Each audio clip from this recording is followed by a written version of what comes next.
Oh, hi there. Cello. Hey now. Hola. And ba weep grana weep ninny bong. However you want to say it. Welcome to that Kev1 show.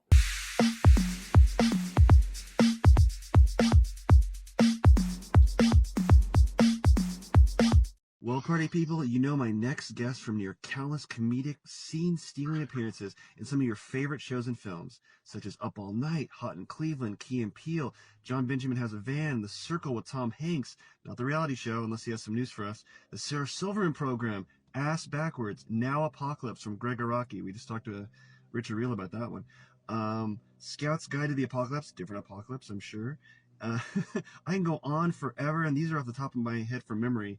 And yeah, my grep was telling me earlier today that I should check out Me Time, I want to say, with Hart and Wahlberg, Your Honor with Bryan Cranston.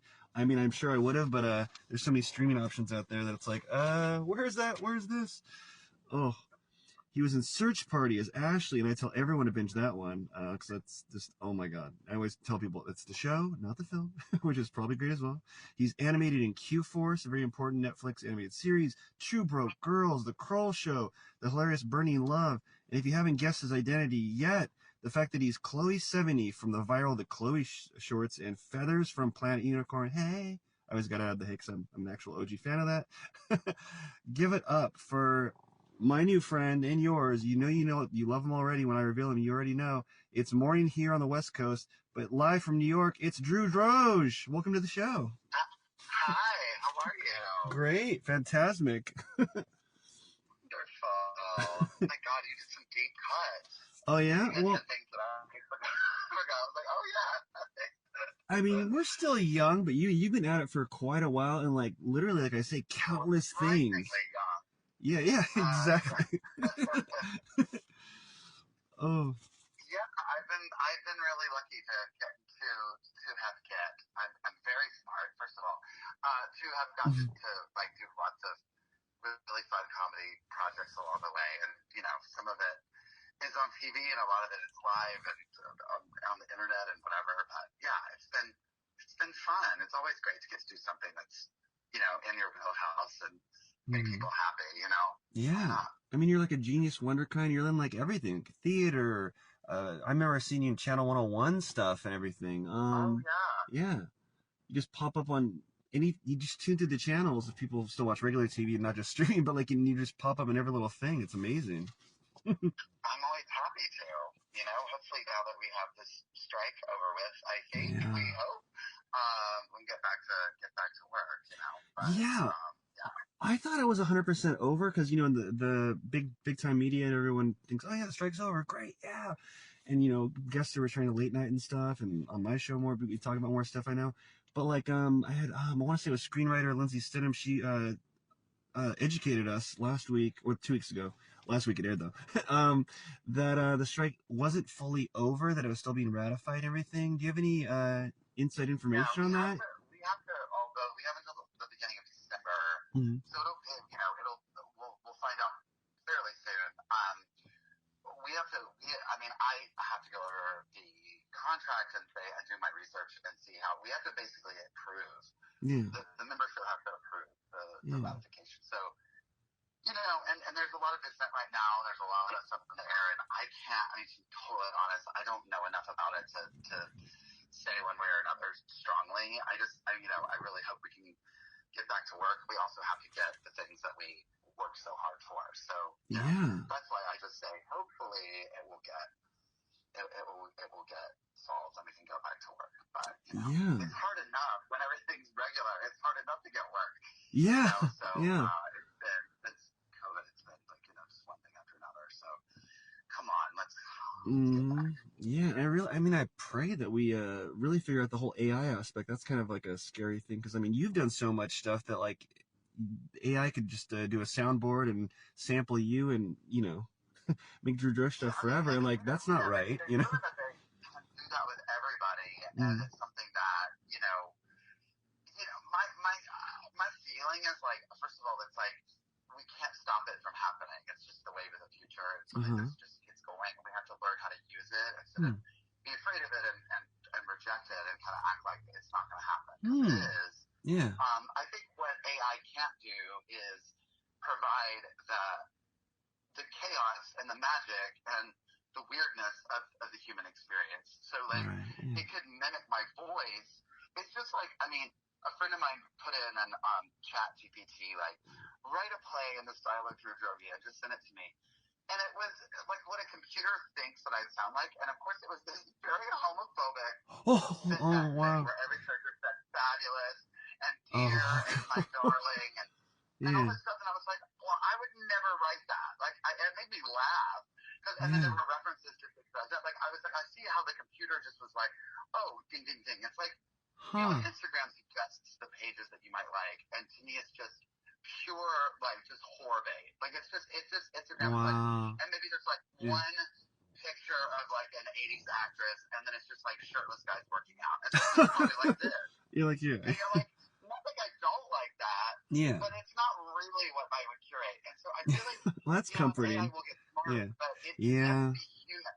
Yeah. It can never be like spontaneous. And that's the thing I think we have to remind ourselves. It's like, first of all, I mean, I should be so lucky to be so like replicated on a mass scale that people would care to like, you know, replicate me. It does irritate me when I see, you know, like cable commercials with celebrities who are dead now, who are saying like, get this, you know, get Spectrum or whatever. It's so gross. Oh, is that, wait, does that happen? Can you remind me of that one? Which one was that? I've seen that happen where they, I've seen some campaign where they took classic scenes from movies.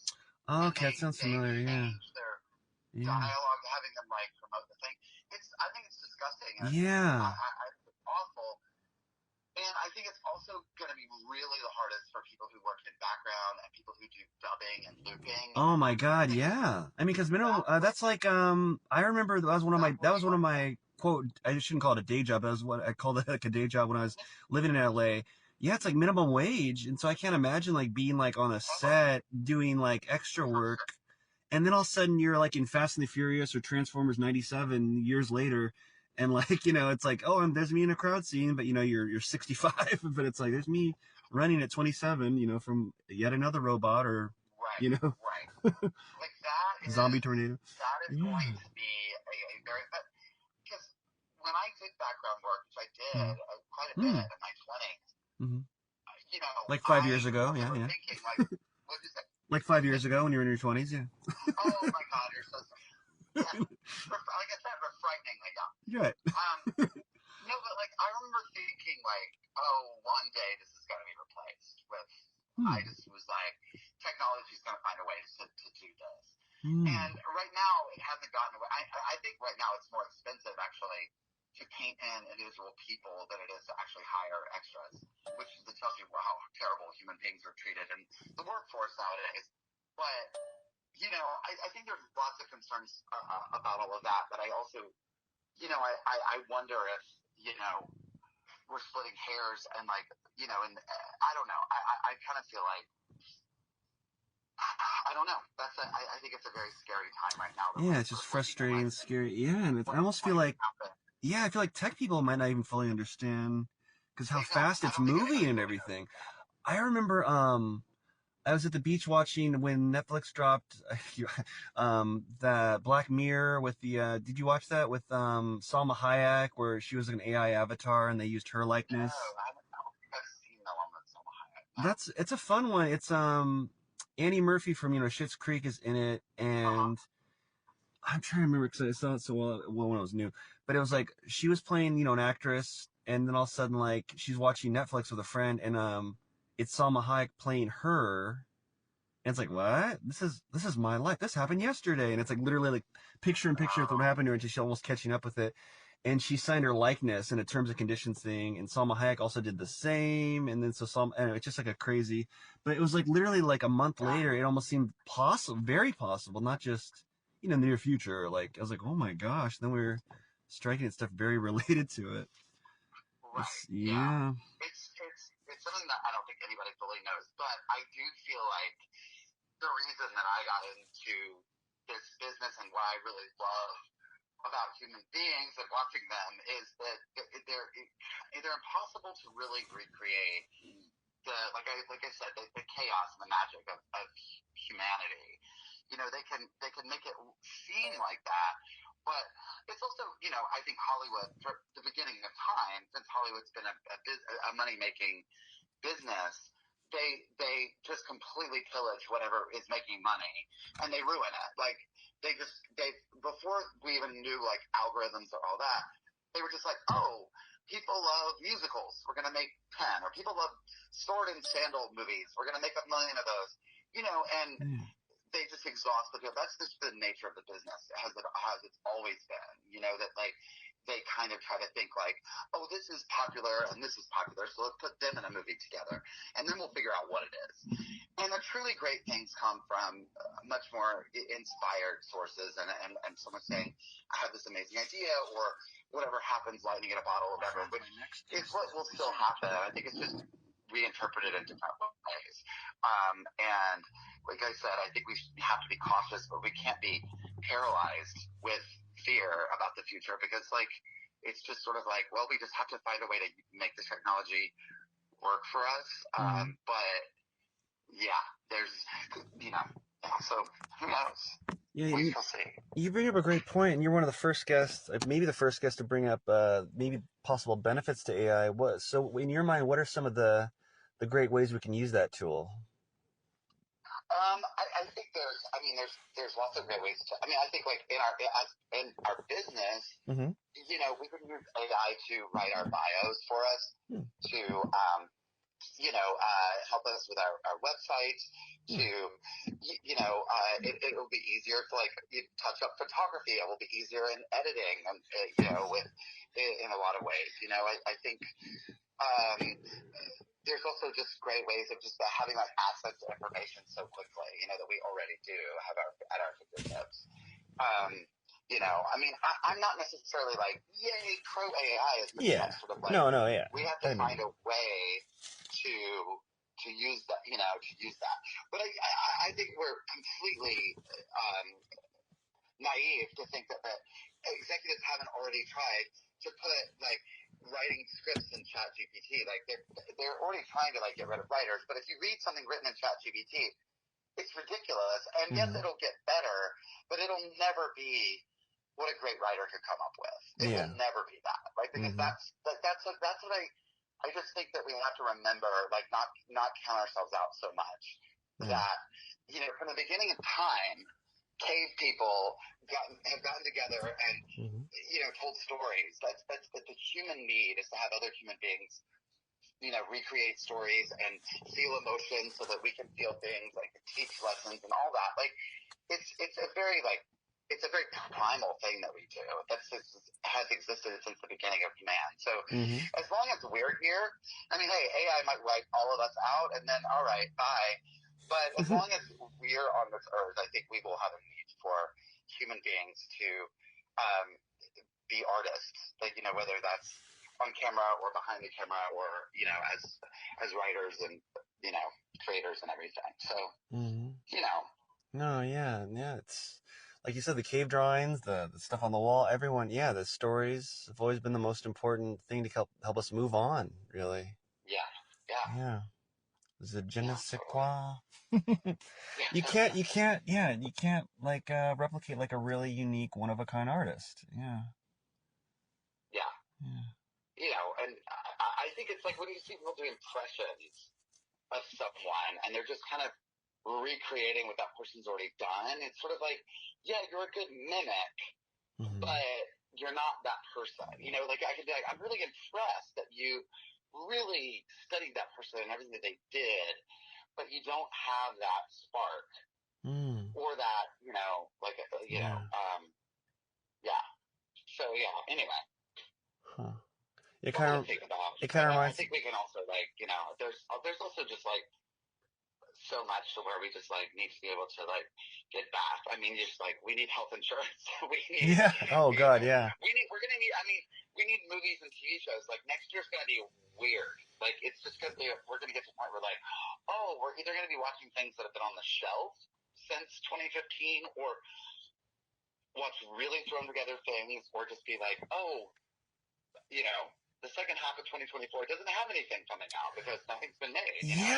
I don't want to bash any particular like reality shows, but I was watching a reality show last night, a certain dating show but like I was falling into slumber to it. And and then it was skipping episodes, because it just kept playing. And then I was like, this is just horrible. Like it's just, yeah, I don't want to settle. You know what I mean? And it's just like it's funny how a lot of people who like aren't respecting the strike or so much were like, oh, let's watch something else. They're overpaid and everything. It's like, well, you guys are really gonna run out of stuff. This stuff's been made a year and a half ago or so long ago. Right. A lot of people just don't really Well, and I realize hope that. people realize, like, I hope that we were able to shine a light on the fact that, like, most actors are not paid insanely, like, at all. Like, Yeah. even a working wage. I mean, 87% of our union actors did not make $26,000 last year for their Oh health my insurance, and God. Yeah.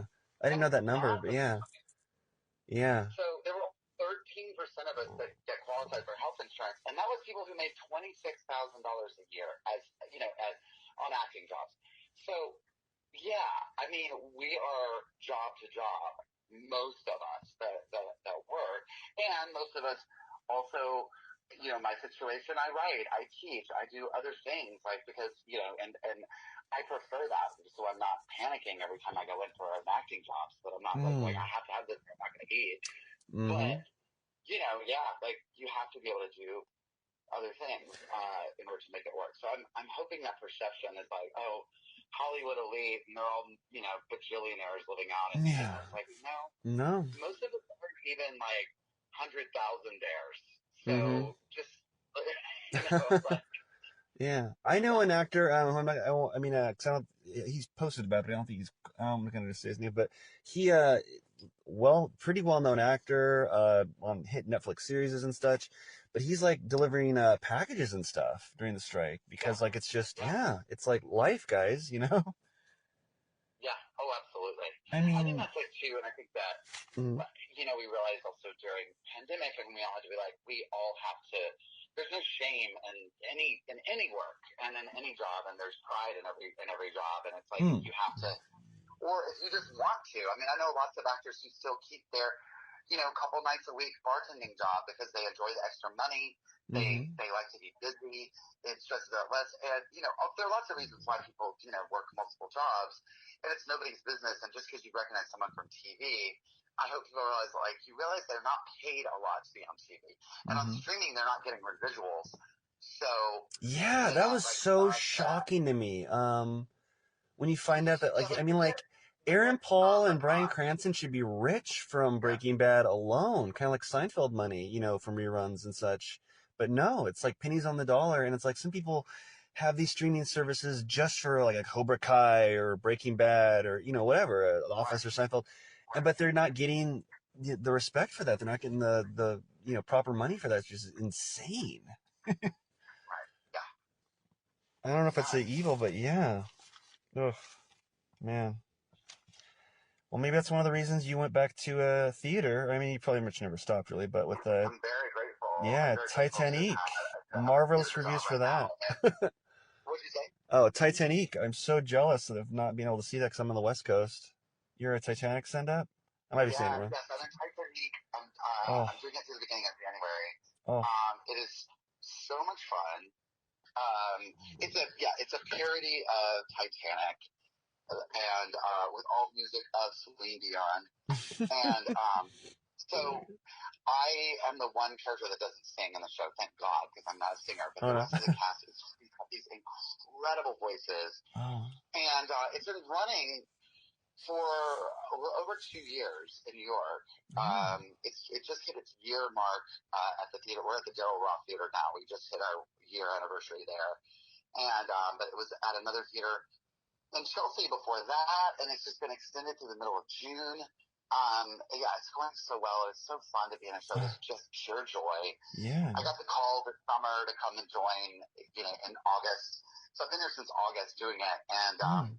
I've needed it. Like I really have been reminded of like why I do what I do, and Mm. this cast are just That's so. really just the sweetest, dear. I mean, they're just so talented and so kind, and just patient with me as I'm like I had a week of rehearsal to learn the show, come in and be like, all Mm. right, now, you know. So Not a lot of they've time, really really. been like, Yeah, it's not a lot of time. Wow. yeah, yeah. So, but it's been a blast. I've had so much fun, and I'm very grateful for the work and also just a chance to do this show that like I've always wanted to do for the last. They've been working on this show for about 7 or 8 years Oh now, wow. and conceptualizing it. So yeah, I'm just so grateful to finally get to be a part of it. And yeah, I know I wish So you could cool. see it, but Yeah. hopefully it'll tour. I feel like they talked about that, and who knows. Yeah, I mean it's getting rave reviews, and I love the brilliant marketing from like the Golden Bachelor to even like Nicole Kidman with her that theater commercial parody. Oh right, yeah. Yeah, well, I think it works on so many levels because it's a comedy show with incredible singing. I mean, we don't, the joke is never the music. So the songs Hmm. don't change any of the words to the song, Yeah. and they fit incredibly, weirdly well, Hmm. to what's happening on stage to and, but the joke is never like, oh, this is campy and like we're bad singers and we're Hmm. making fun of it. Yeah. It is. We have two alphas from Wicked on Broadway that are in the Oh. show. Well. Their voices are phenomenal, so people are blown away by the music. And it's Titanic, which has so much lore and Mm-hmm. all the drama, and and it's ridiculous. We're making fun of a lot of the ridiculous things in the movie, but Mm. also there's so much heart, and it's a love letter to Celine Dion. Like it's not at all making fun of her. I mean, it definitely apes her kind of cringiness and how she loves to act like she's like you know so adored, Uh-huh. but Yeah. it's very much a love letter to her. And Hmm. she's not seen the show, but her people have Hmm. come to see the show and have been so encouraging. I've been like, she would love this, and and she's been ill for a long time, and Hmm. has just like started to make public appearances in the last few weeks. Like she's just started to be in a few other things, and looks great. And so obviously it's great, and hopefully she can recover and be able to perform again, or at least be happy because like she's been having to Yeah. stop performing. So like Mm. it's been very cool to be a part of that as well. The people who just like love her music come. So Yeah. we have crowds from all over, and there's some people who have really don't appreciate or enjoy the comedy. Like there are nights that we're out there, we're like, Oh. oh, these people really just wanted a concert of Celine Dion music. And Oh. then Okay. the next night we'll have this Makes sense. raucous, crazy crowd that is screaming at everything we say. So Yeah. you never really know what to expect when you go out there, but Huh.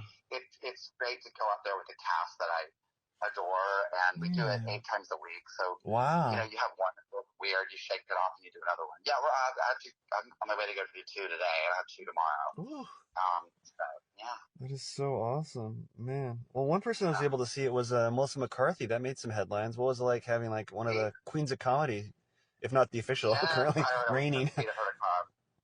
She Oh, came last weekend, and ooh, okay. it was so nice. I mean, I've been lucky to have known her for a million years. So we Oh go yeah. back to the Groundlings Theater in LA, so I've known her since Mm. back then, and so I was so happy to get a message that she was coming, and she and her daughter were so sweet afterwards, and just like Oh, talked to everybody, and just was like, it was, that's so you cool. know, yeah, I know, and to have her approval is huge, and Yeah. she's so supportive, and just like yeah, Well so deserved approval, but still from her, yeah. Oh, that's awesome. Was her husband there yeah. or no? He actually came and saw it maybe a month earlier, Oh, cool. and so It's yeah, always so so cute when they're in movies together. Maybe well, most of her movies, it almost feels like a oh, lot I of know them. they work together a lot. They Yeah, always have. I mean, he's great too. they met at the Groundlings, and Oh wow. and he was one of my directors when I was.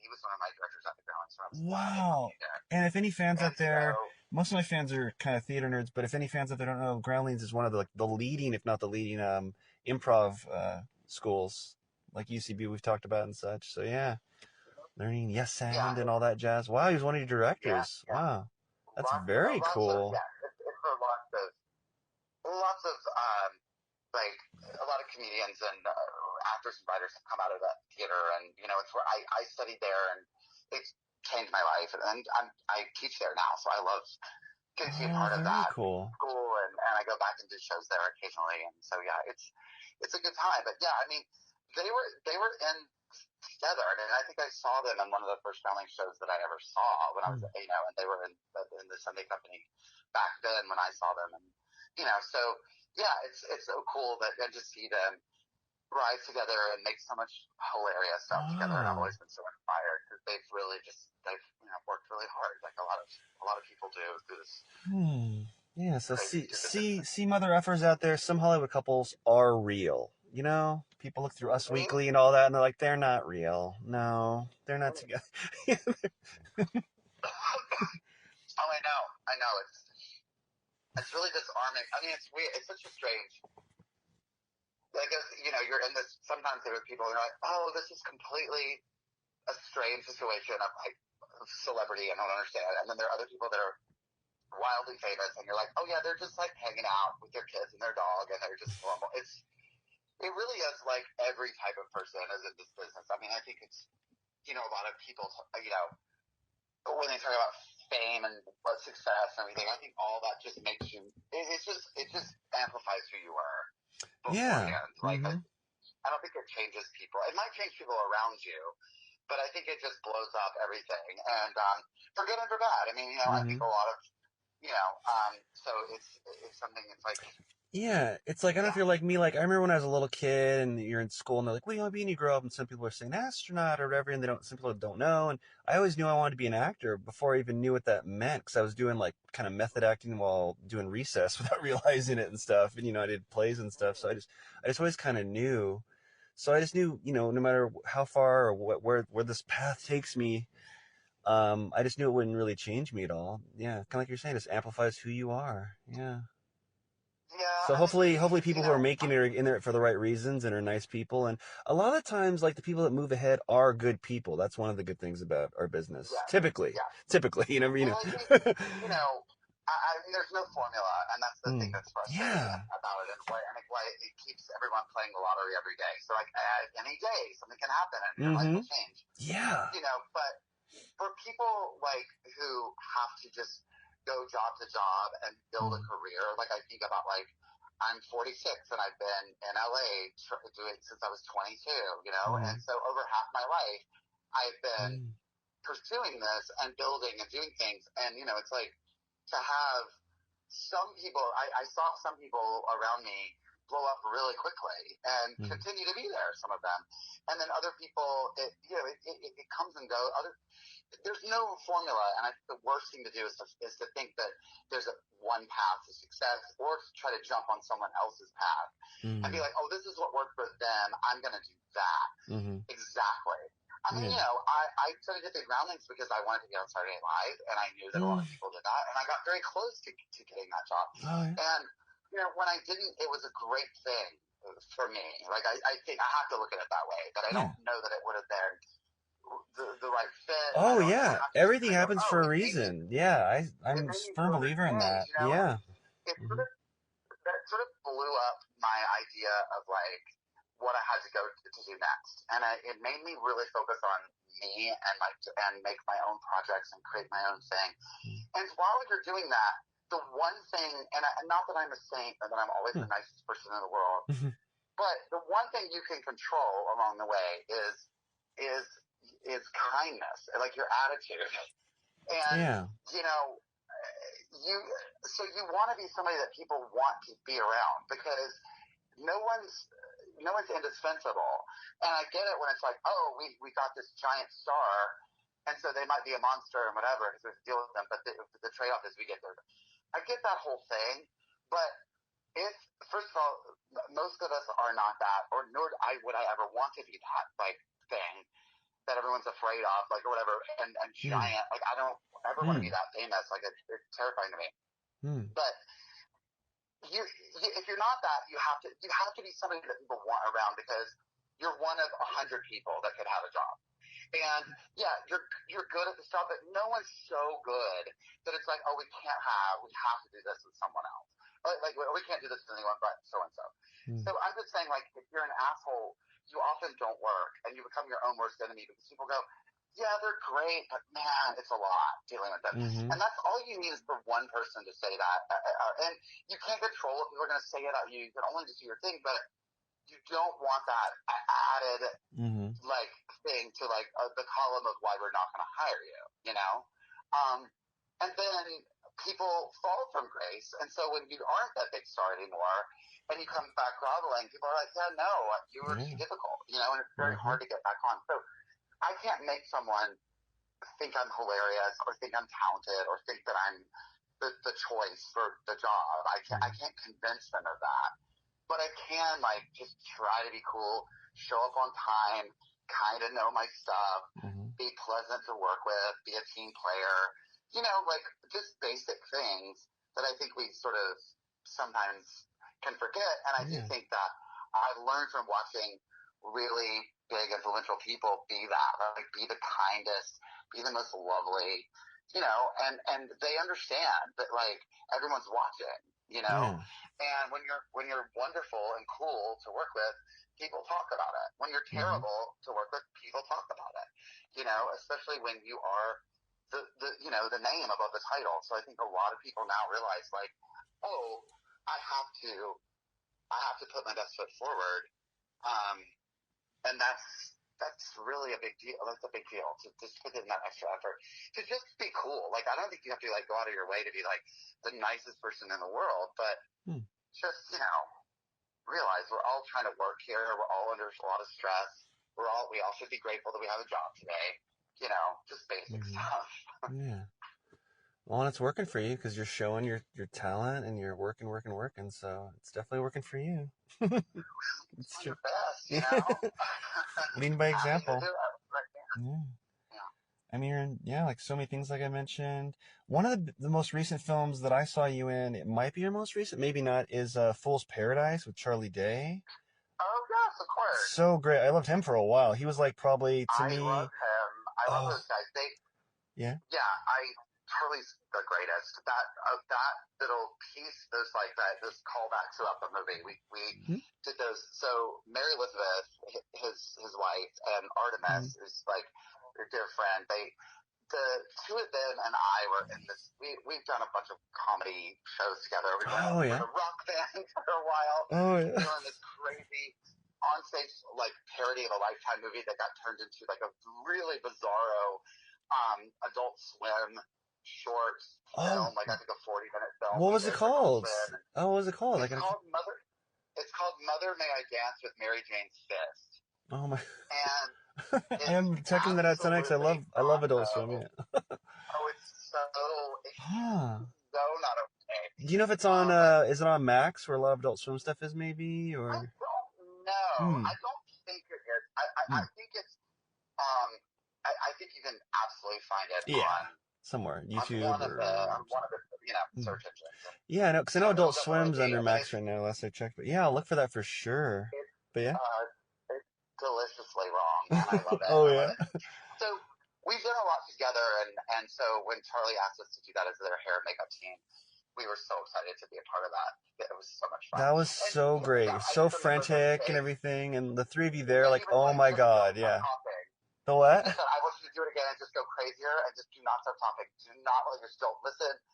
Don't ever talk. It's just the most horrible, frantic, stressful room ever of hair and makeup people. So Was it all improv? The three of you doing that? It seemed like it was. no, there was Mm. scripted stuff. I Mm. remember he wrote a lot of really funny stuff for us to do and gave us scenarios. And then once we kind of laid that groundwork, we sort of improv on top of that, Mm. within that. So we kind of knew where we were going. And, and we did this thing. Because I remember Mary Elizabeth wildly changed her look every time. Similar like Passive Time, they give her different hair every time. And so we commented on that.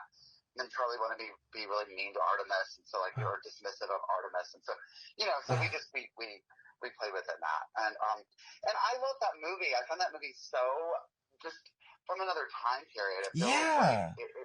It almost seems like it's well, I wouldn't say like a talkie, but or pre-talkie film, but kind of. I might be just thinking because he's yeah, like a well, it mute feels through a like lot a of it, Peter but Sellers. It's sort of like a Peter Sellers movie where it's yeah, and I think Charlie did such beautiful work in it, and and he it's has like just a and I Charlie find Chaplin it kind of vibe to it since he's like yes, pantomiming most of the totally, movie. totally, Oh, yeah. so good. Was it weird on set? Not weird, but was it an interesting little transition because he plays essentially a mute. The fact that he directed it and wrote it and everything, but like the fact he's got to be obviously so talkative between cut and action, and then he's just kind of pantomiming around. Was it kind of a weird vibe with that element or no? I don't. So, No, she's like, okay. I think in a way, I've worked with directors before who are also the actors in the movie, and I find that it's really admirable to be able to be at all objective and be able to look into a frame and go, oh, okay, that we got that, when you're in it. Like, I don't know that I'd ever be able to do that, because I have to wait for the director to say they're happy before. Because when they ask me, like, do you want to do another? Are you happy? I'm like, I'm only happy if you're happy, because I'll never be happy fully. If I watch it, I'll go, oh my God, what was I doing? I could do so much better. Or that was crazy. Calm down, Drew. Your face is too nuts. Or whatever. But, Charlie's so great at that. And he's directed enough with It's Always Sunny and everything that he's a really good director. And I think with that, he knew, with him not talking, he was really paying attention, even though he's doing this amazing work. I think he knew when it was good. He was able to take at least one of his senses away and be able to sort of be like, okay, I think we've got what we need, and then move on from there.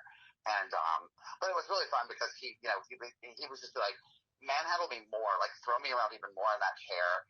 Oh yeah. Totally, that was his biggest thing. So so it was a good time. Yeah, it's such a great, cute film. Yeah. Yeah, everyone should check that out on Hulu. I want to say it's on Hulu, right? Or I thought that's where I saw it. Don't know. I don't know where anything. You have too many projects. You have too many projects. Well, it's just one of those things where they'll come out and they'll be on one thing. Oh yeah. Yeah. They'll get yanked down. I mean, I love when we were like, oh, we don't need physical media anymore. Everything will exist forever online. Isn't that wild? Bullshit. Yeah. There's so many movies you cannot find, and you're like, where's?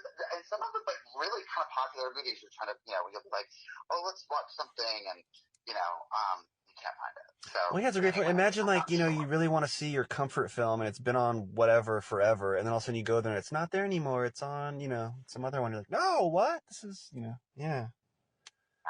It's so crazy. It's so crazy. Yeah, I know. Man. And I alluded to, you've been in so much stuff. You've been an inspiration for me for a long time. But before meeting you officially today, and I'm so thankful for that this holiday weekend. But in Hollywood, you inspired me. I wonder if it was I don't know what comedy place it was or what theater it was. Maybe it was Groundlings, perhaps a Groundlings place. But I was there for a Hollywood audition, one of my biggest auditions at the time when I was living in Hollywood, for Operation Repo. And it was in some sort of comedy theater, and I was in the back about to be called out for this fully improv audition. And I looked up, and your headshot was there on the wall, and you were really huge to me at the time for I want to say Planet Unicorn probably was probably when that came out. Oh my God. And it was really a je ne sais quoi kind of I'm here moment. So I want to thank you for that. It's oh, that's so nice. Thank you so much for telling me that. No, I wonder what it was. It was in Hollywood somewhere. Your head was on the wall. It was a headshot. A bunch of headshots were up there. And, Drew Droege was on the wall. I'm like, oh. And it's kind of it felt like, at the time you felt like you were one of those people that, it was kind of a niche thing for me to know you and love you. You know what I mean? Kind of so it's he's there. It wasn't just someone slightly, this or that. I was like, oh, well, you know what I mean? But yeah, I don't know if you have any idea. I love that, I have to say, it's very cool when people like what I do, and not to I'm not knocking myself and say this, but when people know who I am and what I do, I feel oh, we like the same things, we're into the same stuff, because it's still I love going through the world and being unnoticed. I would handle it. You can grocery shop still. You can still go out and shop and stuff and not get bothered. Hopefully. And so when someone stops me and says they like what I do, I'm just sort of oh, that's so cool, because it's still hard to explain to my, to my family, or extended family, when they're sort of they're kind of oh, are you still out there trying to make it? And kind of because you don't have that one calling card credit, where you kind of go, oh yeah, I'm this character on this very popular show. And so it's sort of oh, I just kind of pop around here and there and do kind of weird things. So, that may very well be my life. If I'm able to continue to do that, I'm very happy with that. I don't need to be in some sort of thing. But So it does mean, it means a lot that when someone Oh, likes what I do. oh, And I yeah. think with internet stuff, and I think I was very grateful to be kind of in the beginning, like sort of first generation of internet comedians, YouTube comedians and stuff. And people are, there's something when they like physically have held you in their hand, Mm-hmm. and they've watched it one on one, or they've watched it with a group of their friends, and they go, oh, let's watch like crazy comedy videos that we really like. Yeah. And they feel like when they feel very connected, where you're not on a giant screen at the movies or on TV where everyone knows, like, oh, that's so and so. They feel very much like, oh, I am connected to you, because there's a very personal thing, which I think is very cool, because a lot of stuff, I tried a lot of stuff out online that didn't work. And so the stuff that Mm. I've done that has worked are very cool, and people, know it and go, oh my God, that's that thing that, and now it's so long ago. I mean, Planet Unicorn is almost 20 years old, I think. Wow. And so, Huh. yeah, so, and there are people that, will come up and be like, oh, I was just a kid, and now they're like fully grown. I'm like, are you like in your late 20s? And they're like, now, whatever. But they're Yeah, like, oh, yeah, yeah. yeah. So it's very cool that people, I mean, not that you need another feather in uh, your cap, but I mean, you should maybe, we should coin a term for another accolade for you because, like, yeah, like you're saying, the people passing them all these like Planet Unicorn stuff around, all this internet stuff you did, it was in this magic kind of moment time, and that you really felt where it was. I mean, it was after YouTube, but I mean, YouTube was still a thing. But it was like Channel 101 at that time. Like, I mean, Jack Black was doing stuff, but he was pretty gigantic. But like the Lonely Island, I remember discovering the right, Boo before they were on SNL. It might have right, been right before it, and like you were sure, all up in that before Drunk History was on that, and right, right. before I can't remember, it was a Doc and Marty parody before that was Rick and Morty, all this stuff, and so you were really there, and it was kind of like when the internet was still not the redheaded stepchild, but you know what I mean. Now we have TikTok and Instagram where it's almost like back then you could have been on some celebrity show, reality show where you're like, where nowadays you see someone and you're like, who's this celebrity on Celebrity Big Brother? And like, oh, they're the biggest TikTok dancer. I still don't know who it Oh, is, right, right, but they're sure, famous, yeah. and you really were talent, famous wise, skill wise from that. So yeah. Well, it's something that, yeah, it's wild. I mean, I only have a career because of the internet. Like, I would go and I mean, that was pitch a really my big stuff. deal. Yeah, it was. But Yeah. I mean, I would go to meetings, and I would be like, what's your material? What's your characters? What you're doing? And I was always told that my material was too weird, too Hmm. gay, too niche, Mm-hmm. too whatever. And there would always be this kind of condescending note of like, I love it, but most people won't get it, Oh and God. most people Yeah. won't get what we're doing. And the internet proved all those people wrong, and not just with me, but with hundreds of people. Yeah. And it proves it like too specific and too niche is exactly what people want on the internet. They come to expect generic on network. And I would be thrilled to be on some dumb network show and Yeah. making all that money doing kind of whatever material. I would be thrilled to do that. But what I love about it's like if I can't have the money and a house in the hills, I can get the cred for getting my stuff without an editor, without anyone telling me I can't do it and how to do it. Yeah. You put it out there, and people respond to that, and people that don't like it just will pass over it, and it's fine. But there's a need for everything out there, and I think Yeah. that was the beginning for people seeing that, like, oh wow, we were wrong. But there's so many gatekeepers in Hollywood and in New York in the whole business that Mm-hmm. have made up their minds as to what's good Hmm. and what will sell and what people want. And YouTube blew all of that up, Mm-hmm. and yeah, like those Lonely Island guys were doing stuff on Channel 101 before they did SNL, Yeah. and SNL was smart to hire them and be like, oh yeah, like that's what we need. And they revamped that show. I mean, they really did Oh yeah. a I digital mean, short yeah, film. because they left, and then there's a new kind of new Lonely Island on there. I want to say, right? Then they definitely wouldn't be doing what they're doing. Yes. Please don't destroy. Yeah, they're Oh, called right. Yeah, they're they hilarious. wouldn't. They're Yeah, yeah. great. Yeah, I just watched their that movie with Conan, the Foggy Treasure one. That was great. Oh, I haven't seen it yet. I have not heard it's great. Oh Oh, yeah, I want to see recommend it. it. Yeah, no cap, it's good. Yeah. Oh, that's cool. Yeah. No, So I love yeah. that. And that's sort of seemed like, I think everyone sort of thinks like I've got to wait for someone to discover me and give me the keys to the kingdom. And it's like, well, there's no kingdom, nor keys. Just make your work and put it out there. Yeah, isn't And that funny? It's so funny. Yeah, I mean, I think Quentin Tarantino said that on an Oscar speech for probably Pulp Fiction, right? But yeah, just go out there and make your movie, And then now there's almost no excuse with technology. I mean, you can go to Best Buy and buy a Android phone and make a movie nowadays. It's crazy. yeah, yeah, and I think it's like people will find you when you're the commodity and they're the thing. But I think I don't know. I'm very grateful to be in this time period because I feel like had I been around, even trying to do my stuff 10, 20 years earlier, everyone had a very different set of expectations and ceilings that they were placed on them of like Yeah. what they could do that they've had to break through or not and be like, well, I didn't, so Yeah, and you could take pride in yeah. the fact that you made.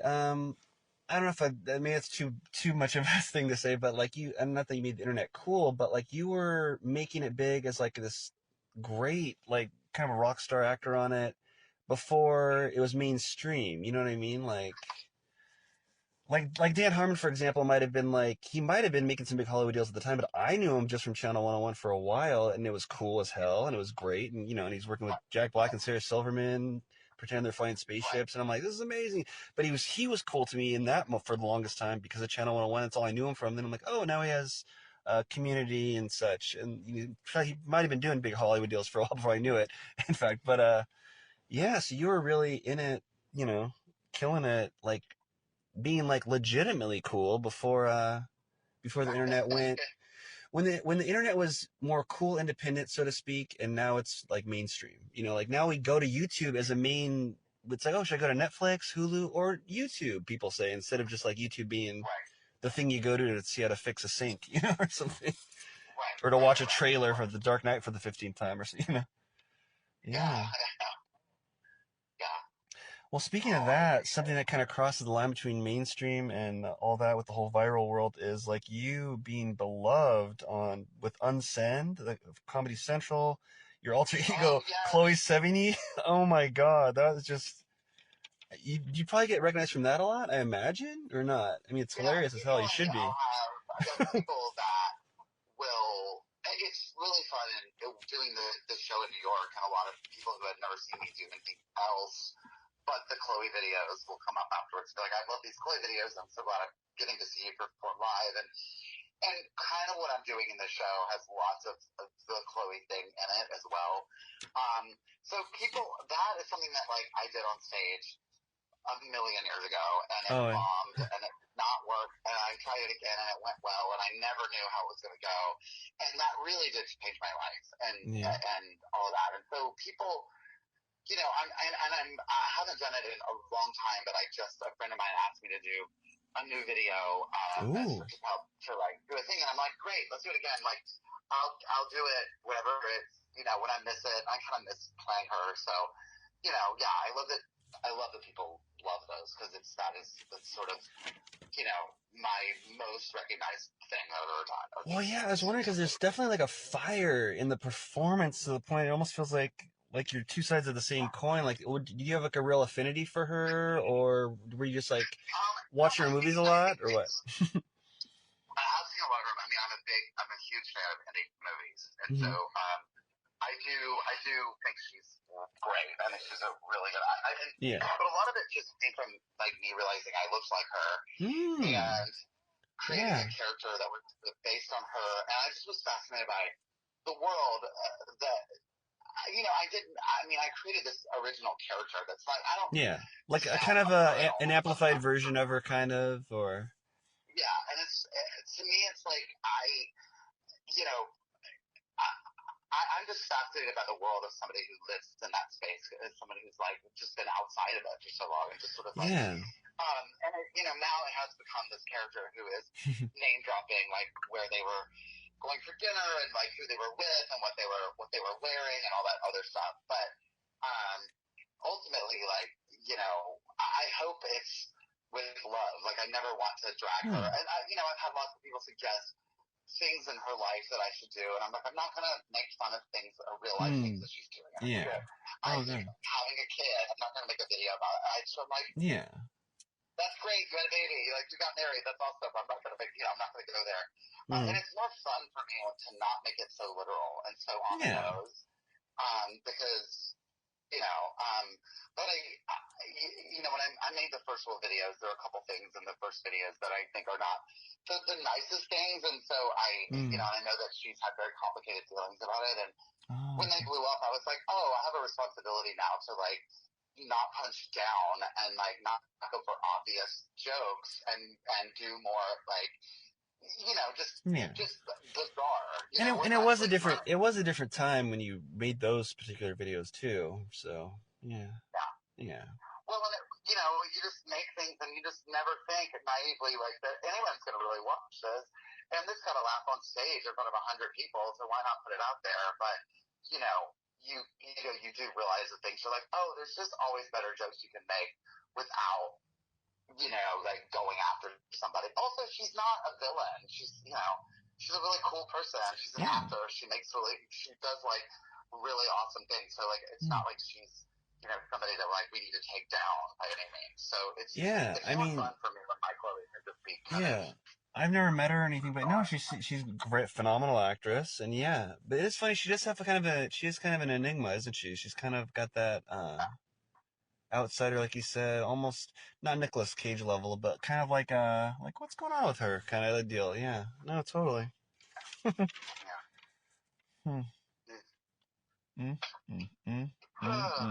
Well, I mean, you're a Hollywood workhorse. You got these long hours. You probably got to go pretty soon for your show, but I do.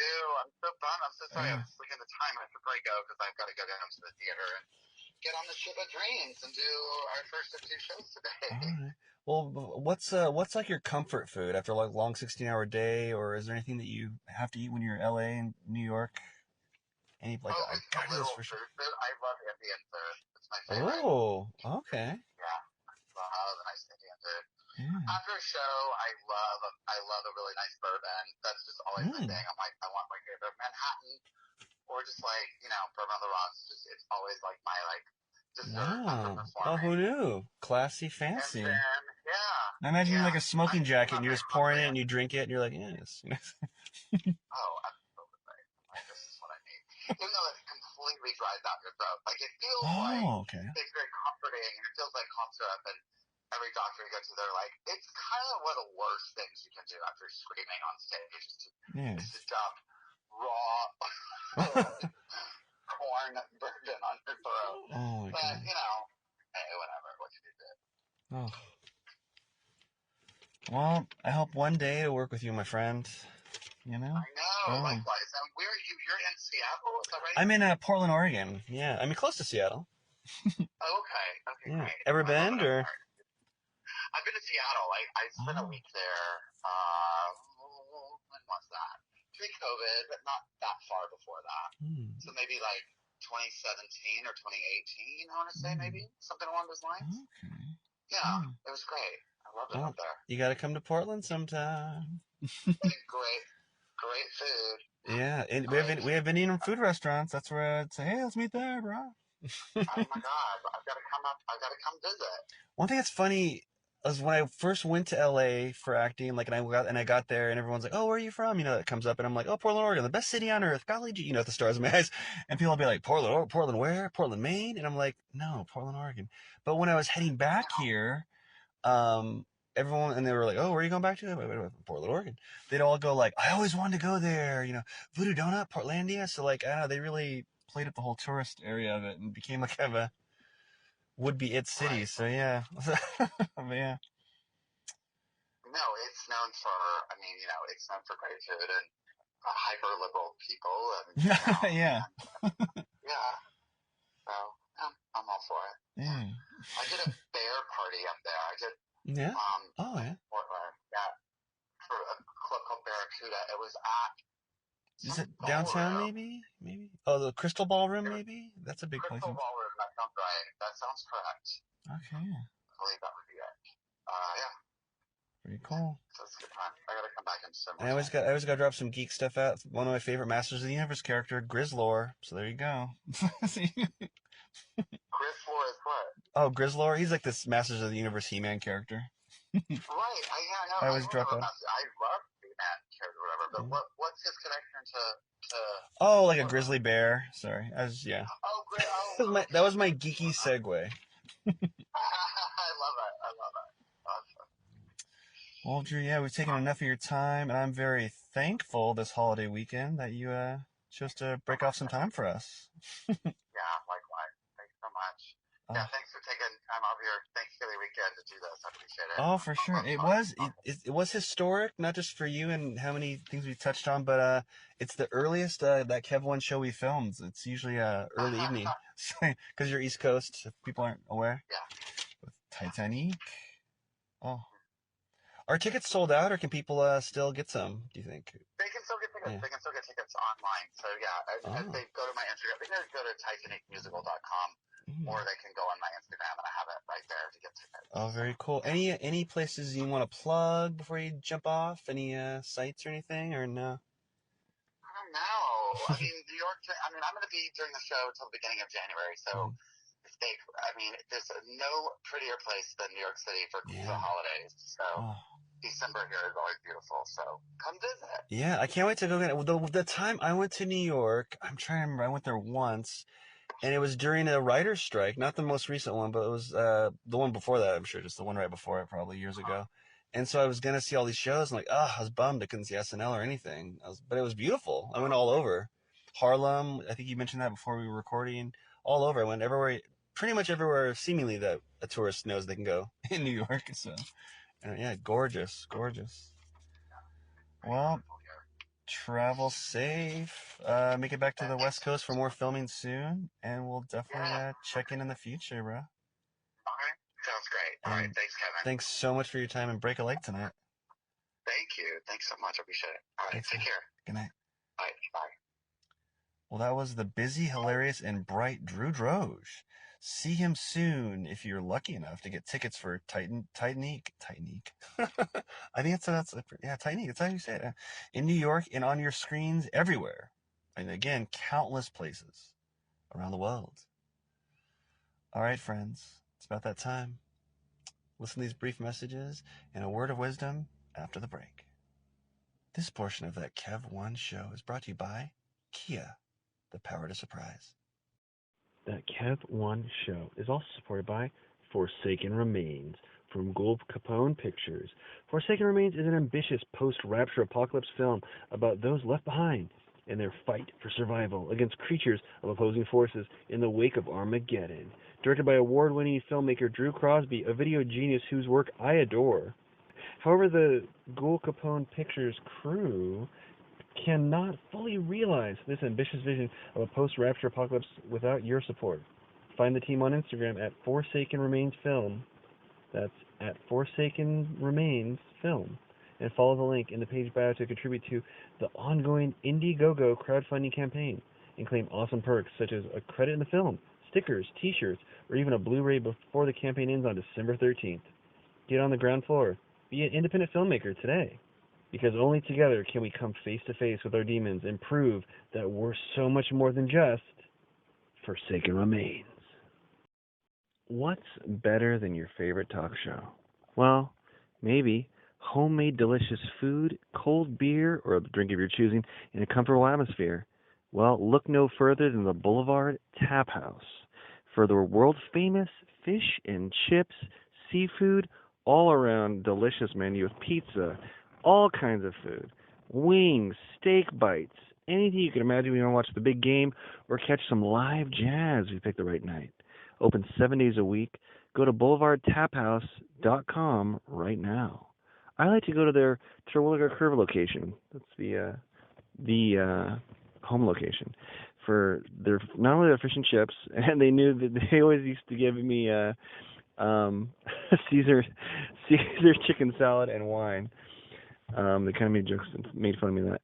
My favorite food there now might just be the brand new Mark Kevin. That's a margarita pizza named after me. Don't know if they do it because I'm Italian or what, but I had it, and it is delicious and, dare I say, nutritious. Anyway, friends, go on in, have a great time. When you're there, you truly are family. No cap. Enjoy the Boulevard Tap House today. This portion of that Kev 1 show is supported by Bohemian Dream Gifts, made with organic and natural oils that nourish and hydrate your skin. Man, I don't know if it's the weather outside or the gym that was killing my skin, because my right elbow on the, it itched like the Dickens, like I was becoming like the lizard from Marvel Comics. I think it's that machine where you put your elbow in and do the lifts, for the bicep.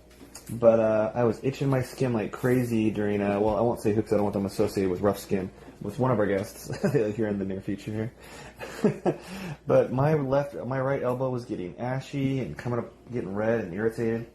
Anyway, I used some of the promotional cookie dough body oil from Bohemian Dream Gifts that they gave us, and my skin, I'm not kidding, came back. I can vouch for that one. The cookie dough oil body oil. The cookie dough body oil brought my skin back to life like an Evanescence song.